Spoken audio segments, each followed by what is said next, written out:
तर विद्यार्थी मित्रांनो नमस्कार. आपल्या महात्मा ज्योतिबा फुले विद्यालय कळमनुरी जिल्हा हिंगोलीमध्ये आपल्या सगळ्यांचं सहर्ष स्वागत आहे.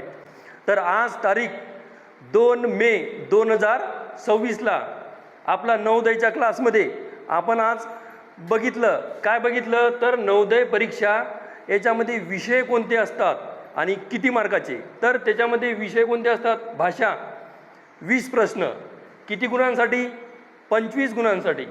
त्याच्यानंतर गणित 20 प्रश्न 25 मार्कांसाठी. त्याच्यानंतर मानसिक क्षमता चाचणी ही 40 प्रश्नांसाठी असते, याला 50 गुण आणि टोटल वेळ किती आहे 2 तास. त्याच्यामध्ये 80 प्रश्न असतात टोटल. या तिन्ही विषयांचे 80 प्रश्न टोटल किती गुणांचे 100 गुणांची चाचणी. ओके. आणि 120 मिनिटं म्हणजेच 2 तास 2 तासाची ही चाचणी असते.